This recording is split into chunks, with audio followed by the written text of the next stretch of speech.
Hello friends. तो आज के लेक्चर में हम डिस्कस करेंगे development of press during British period. तो इसमें हम देखते हैं कि 19वीं शताब्दी के प्रारंभ से ही प्रेस की स्वतंत्रता का जो इशू था या मुद्दा था वो भारतीयों के लिए एक विशेष मुद्दा था।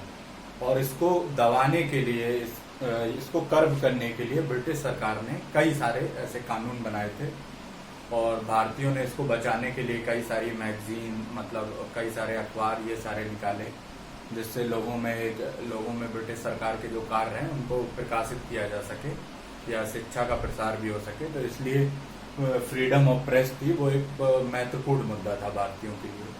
तो इसमें आगे देखते हैं कि जो इंडिया में सबसे पहला न्यूज़पेपर जो प्रकाशित हुआ था वो था बंगाल गैजेट, जिसको जेम्स ऑगस्टस हिक्की ने प्रकाशित किया था और इसको सन 1780 में इसको प्रकाशित किया गया था। बट 1872 में हम देखते हैं कि जो ब्रिटिश सरकार थी उसने इसको सीज कर दिया। सीज इसलिए कर दिया था क्योंकि ये जो न्यूज़पेपर था इसने ब्रिटिश गवर्नमेंट के कार्यों को क्रिटिसाइज किया था, इसलिए 1872 में इसको सीज कर दिया गया।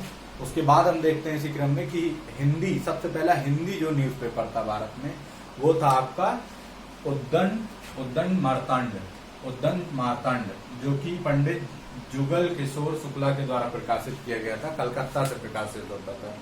और ये आपका जो एक वीकली साप्ताहिक न्यूज़पेपर था, तो ये आपका हिंदी न्यूज़पेपर था। और इसी क्रम में आगे देखेंगे कि बाद में एक रेगुलेशन आया जिसको लाइसेंसिंग रेगुलेशन 1823 में आया और इसको जो इंट्रोड्यूस किया गया था ये किसके द्वारा, जॉन एडम्स के द्वारा। जॉन एडम्स जो थे आपके वो कार्यवाहक गवर्नर जनरल थे और इन्होंने इसका जो प्रोविजन था कि अगर कोई भी press without licence without permission of the government अगर वो स्टैब्लिश की जाती है या कोई भी संपादन का कार्य करती है तो वह एक पीनल ऑफेंस होगा, मतलब दंडनीय अपराध होगा। और इस जो रेगुलेशन था इसका जो मेन पर्पज था जो भारतीय भाषाओं में जो प्रकाशित न्यूज़पेपर है या मैगजीन है उनको उनके ऊपर टारगेट करना, या जिनके संपादक आपके भारतीय होते या ऑनर जो भारतीय होते थे तो उनको टारगेट करने के लिए लाइसेंसिंग रेगुलेशन 1823 आया था। तो इसके बाद हम देखते हैं कि प्रेस एक्ट ऑफ 1835 या जिसको मैटकॉफ एक्ट भी बोलते हैं। मैटकॉफ आपके गवर्नर जनरल थे भारत के 1835 से 36 तक इनका जो टेन्योर था। और इनको विशेषता एक लिबरेटर ऑफ इंडियन प्रेस, मतलब इंडियन प्रेस का, भारतीय प्रेस का मुक्तिदाता के रूप में जाना जाता है, क्योंकि इन्होंने जो 1823 में 1823 में जो लाइसेंस रेगुलेशन आया था, लाइसेंसिंग रेगुलेशन, उसको इन्होंने रिपील कर दिया था, मतलब खत्म कर दिया था। इसलिए इनको लिबरेटर ऑफ इंडियन प्रेस भी बोलते हैं। और इसमें एक प्रोविजन इन्होंने दिया था कि कोई भी अगर संपादक है सिर्फ संपादन की जगह की सूचना गवर्नमेंट को देगा और उसके बाद वो आसानी से अपना संपादन का कार्य कर सकता है, कोई भी चीज प्रकाशित कर सकता है, उसे गवर्नमेंट परेशान नहीं करेगी। तो ये आपका मैटकॉफ एक्ट था। और ये जो मैटकॉफ एक्ट था वो 1856 तक कंटिन्यू रहा, 1856 तक इसको कंटिन्यू रखा गया, जिसके कारण जो नंबर ऑफ मतलब क्योंकि 1835 से 56 तक ये करीब 20 साल तक रहा, इसके बीच में कई सारे न्यूज़पेपर मतलब इंक्रीज हुए, कई सारे न्यूज़पेपरों की वृद्धि हुई। और इसके बाद हम देखते हैं वर्नाकुलर प्रेस एक्ट 1878, जो कि लॉर्ड लिटन के द्वारा हुआ था। लॉर्ड लिटन जो आपके थे वो वॉयसरॉय थे भारत के और इनका जो टेन्योर था वो 1876 से 1880, मतलब 4 साल इनका कार्यकाल रहा भारत में। और इन्होंने कई सारे मतलब ऐसे काम किए जिनमें भारतीय इनसे खुश नहीं थे और इनके कार्यों से भारतीयों में असंतोष पैदा हो गया। तो इनसे जैसे पहला था कि इन्होंने ICS जो इंडियन सिविल सर्विस एग्जाम था, इंडियन सिविल सर्विस एग्जाम, उसकी एज इन्होंने रिड्यूस कर दी थी। पहले 21 थी और इन्होंने 19 कर दी, 19 साल इन्होंने एज कर दी, जिससे अब भारतीयों को सिविल सेवा में आने में और परेशानी होती थी, मतलब काफी मुश्किल हो गई थी। और दूसरा था जो आर्म्स एक्ट आया था 1878 में, 1878 में, इसमें भी भारतीयों के साथ जो होता था पार्शियलिटी होती थी, मतलब जो आर्म्स एक्ट में जो ब्रिटिशर्स थे वो बिना लाइसेंस के हथियार रख सकते थे, लेकिन भारतीयों को बिना लाइसेंस के हथियार रखने की अनुमति नहीं थी। तो ये आर्म्स एक्ट था। तीसरा एंड मोस्ट इम्पॉर्टेंट है कि वर्नाकुलर प्रेस एक्ट, जिसको गैगिंग एक्ट भी बोलते हैं, मतलब गला या मुंह बंद करने वाला है। तो गैगिंग एक्ट इसको इसलिए बोलते हैं कि ये जो एक्ट आया था वर्नाकुलर प्रेस एक्ट, ये बेसिकली आया था जो भी भारतीय भाषाओं में, मतलब जो भारतीय भाषाओं में जो भी न्यूज़पेपर प्रकाशित होते थे उनको उनके ऊपर पकड़ बनाने के लिए, उनके ऊपर कंट्रोल करने के लिए ये एक्ट आया था। और इसमें जो था कि सेकंड था कि इसमें जो जिलाधिकारी था उसको पावर थी, मतलब डिस्ट्रिक्ट मजिस्ट्रेट को गवर्नमेंट ने पावर दे रखी थी कि जो संपादक होगा आप उससे बॉन्ड साइन कराएंगे अगर उन्होंने गवर्नमेंट के, मतलब अगर कोई भी ऐसी चीज छापी जो अगेंस्ट द ब्रिटिश गवर्नमेंट होगी, उसके लिए उन्हें उनका लाइसेंस कैंसिल हो जाएगा और उनको सजा दी जाएगी। थर्ड था कि अगर इस एक्ट से अगर आपको बचना है तो सबसे पहले आप गवर्नमेंट को एक प्रूफ के तौर पे एक कॉपी देंगे, उसके बाद आप अपना प्रकाशन कर सकते हैं। और इसमें जो मोस्ट इम्पोर्टेंट, मतलब जो सबसे वर्स्ट चीज थी, सबसे निंदनीय ये था कि ये पार्शियल था, क्योंकि ये भारतीय भाषाओं तथा अंग्रेजी भाषाओं में अंतर करता था। ये सिर्फ भारतीय भाषाओं को कंट्रोल करने के लिए ये एक्ट आया था, जबकि अंग्रेजी भाषाओं में जो संपादन होता था, अंग्रेजी भाषाओं के जो न्यूज़पेपर थे वो बिल्कुल फ्री थे इससे।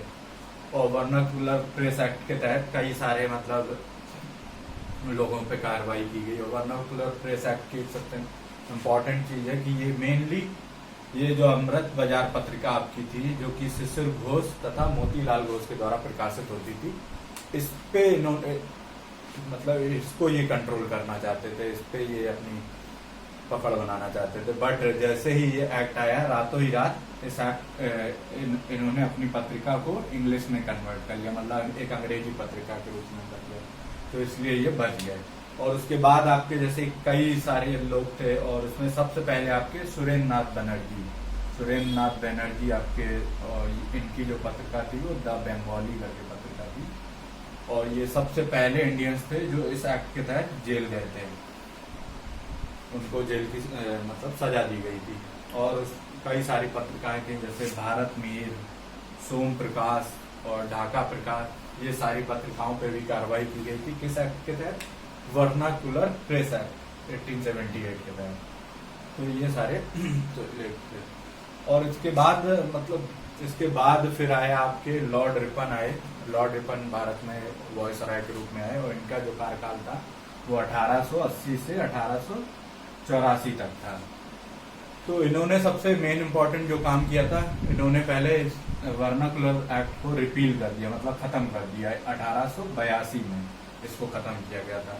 1882 में खत्म करने के बाद ये लॉर्ड रिपन जो थे वो आपके बहुत उदारवादी वॉयसराय थे, बहुत लीनियंट थे, और भारतीय इनको बहुत ज्यादा पसंद करते थे। और इन्होंने भारत में कई सारे अच्छे कार्य किए थे, जैसे कि पहले इनके कार्यकाल के दौरान नियमित रूप से जनगणना शुरू हो गई थी 1881 में।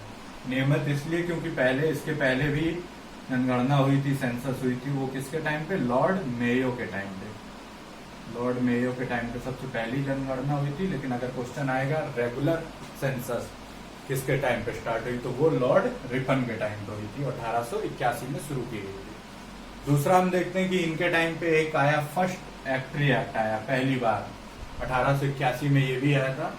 और इसमें जो मेन प्रोविजन थे वो थे कि जो 7 साल से नीचे तक के जो बच्चे थे, जो चाइल्ड थे, उनको फैक्ट्री काम के लिए प्रोहिबिटेड किया गया, मतलब फैक्ट्रियों में एम्प्लॉयमेंट नहीं दिया जाएगा उनको।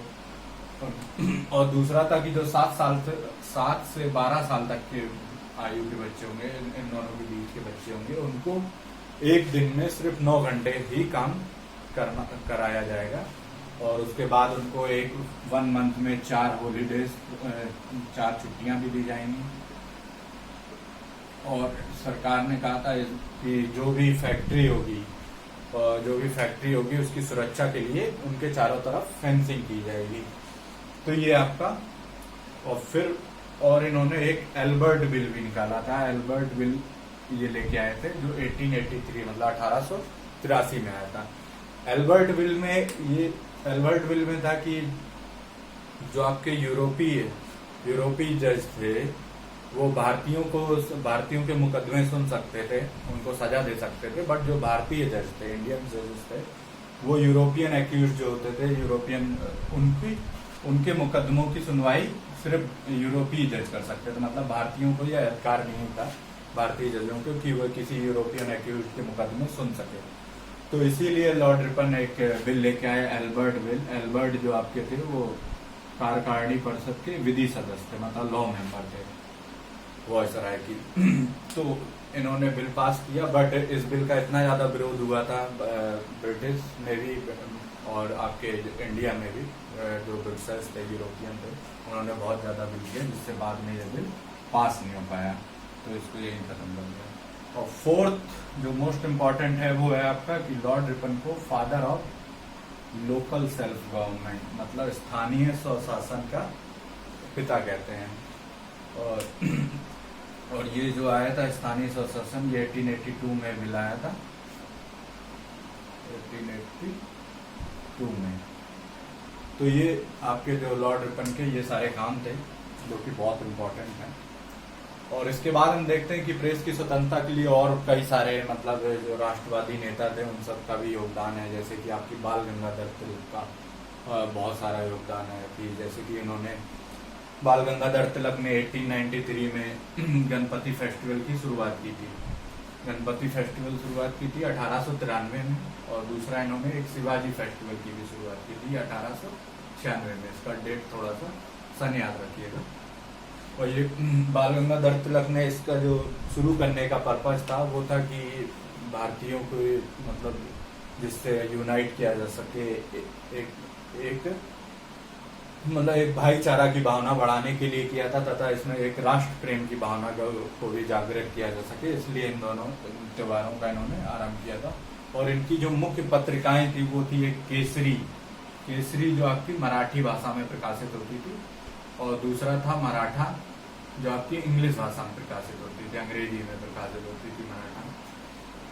तो इसमें देखते हैं कि 1896 में तिलक ने लोगों से अपील की, जो किसान थे, कि कपास पे सरकार ने कपास पर उत्पादित शुल्क लगा दिया था, जिसके विरोध में मतलब बाल गंगाधर तिलक ने विदेशी कपड़ों की होली जलाई थी। और सेकंड था कि 1897 में उन्होंने लोगों से अपील की नो टैक्स, मतलब कोई कर ना देने की अपील की थी, क्योंकि अगर किसानों की फसल खराब हो जाती है तो उनको कर वो कहाँ से देंगे, इसलिए उन्होंने किसानों से अपील की थी अगर फसल खराब हो जाने पे वह सरकार को कर नहीं देगी। और फिर 1897 में पूना में प्लेग बहुत बुरी तरह मतलब प्लेग फैला हुआ था, और जिस बाद में इसमें प्लेग की एक कमीशन बैठा था, प्लेग कमीशन जिसको बोलते हैं, और जिसके जो अध्यक्ष थे वो रैंड थे। रैंड थे। इस कमीशन का मतलब इन्होंने सपोर्ट भी किया था, समर्थन किया था, क्योंकि ये चाह रहे थे कि सरकार कुछ न कुछ मतलब आर्थिक रूप से और कई तरीकों से मतलब लोगों की मदद करे। बट इसमें जो चापेकर बंधु थे, चापेकर ब्रदर्स, उनने जो प्लेग कमेटी के जो अध्यक्ष थे रैंड, उनकी गोली मार के हत्या कर दी थी। तो इस चक्कर में अंग्रेजों ने जो बाल गंगाधर तिलक था उनको, क्योंकि उन्होंने एक बार केसरी पत्रिका में अपने शिवाजी फेस्टिवल में केसरी पत्रिका में एक पोयम लिखी थी, बाद में उन्होंने इसको शिवाजी फेस्टिवल के दौरान सुनाया था, जिसमें शिवाजी ने जो आपके अफजल खान थे, अफजल खान को मारा था, और अफजल खान की मृत्यु को शिवाजी ने मारा। तो बाल गंगाधर तिलक ने इसको मेले में उसको पोर्ट्रे किया, इसको मतलब उनका महिमा मंडल किया, और अफजल खान की मृत्यु को जस्टिफाई किया किसी तरह। तो अंग्रेजों ने इस कहानी को मतलब ये जो कहानी थी उसको इससे जोड़ के बोला कि तिलक के इंस्टिगेशन पे ही जो इंडियंस थे उन्होंने अंग्रेज अधिकारी को मार के रैंड को ये स्टोरी बतानी चाहिए। तो इस प्रकार उन्होंने बाल गंगाधर तिलक को गिरफ्तार कर लिया और जेल भेज दिया गया था। तो इसमें एक चीज और थी कि जो आपका वर्नाकुलर प्रेस एक्ट आया था, इसी दौरान वर्नाकुलर प्रेस एक्ट आपका आया था 1882 में। इस दौरान आपके जो हुआ था, ये वर्नाकुलर प्रेस एक्ट आपका आया था किसमें, सॉरी, वर्नाकुलर प्रेस एक्ट आपका आया था 1878 में। और इस दौरान आपके जो वॉयसराय थे वो थे लॉर्ड लिटन। और इसी टाइम भारत में 1877 में अकाल पड़ा था, फेमाइन पड़ा था। और इसका जो मुख्य क्षेत्र था वो आपका मुंबई था, मद्रास था और पंजाब भी था। पंजाब का हल्का पार्ट था, मतलब आधे पार्ट में। तो इसी दौरान मतलब कई दिल्ली में एक भव्य आयोजन भी, दिल्ली दरबार का आयोजन हुआ जिसमें बहुत सारा रुपया खर्च किया गया। और यहाँ पे जो भारतीयों की मृत्यु हुई, लाखों भारतीय यहाँ भूख से मर गए थे, लेकिन उस पर सरकार ने कोई भी मतलब उनकी कोई भी सहायता नहीं की। जिसके चलते मतलब जो भारतीय पत्रकार थे या जो नेशनलिस्ट लीडर थे, उन्होंने इस न्यूज को, इस घटना का जो वर्णन था अखबारों में बहुत ज्यादा किया था। और ये एक रीजन ये भी था जिसकी वजह से वर्नाकुलर प्रेस एक्ट आया था, क्योंकि इतना ज्यादा उन्होंने इसको अखबार में हाईलाइट किया, जिससे मतलब लीडर ने सोचा कि कैसे भी हम फ्रीडम ऑफ प्रेस को कर्व किया जाए। तो ये आपका था। और इसी बीच हम देखते हैं कि मतलब सरकार ने एक कानून के मतलब एक धारा लेके आए थे आईपीसी में 124A 124A में। इन्होंने बोला कि अगर कोई भी मतलब आदमी अगर ब्रिटिश सरकार के खिलाफ ऐसी न्यूज फैलाता है या लोगों में असंतोष की भावना को भड़काता है, इंस्टिगेट करता है लोगों को, तो उसको सजा दी जाएगी, वो भी 3 साल की सजा दी जाएगी। और इसको ये इन्होंने 124A ये आईपीसी में लेके आया था। तो ये आपका था development of press during British period. और इसमें एक चीज और है कि इसमें देखते हैं कि और कई सारी पत्रिकाएं थी, जैसे आपकी थी वॉइस ऑफ इंडिया थी, ये दादा भाई नौरोजी के द्वारा प्रकाशित की जाती थी। आपकी सुधारक एक था जीके गोखले, मतलब गोपाल कृष्ण गोखले के द्वारा प्रकाशित होता था। तो ये आपका और भी कई सारी पत्रिकाएं थी जो कई लोगों के द्वारा प्रकाशित होती थी।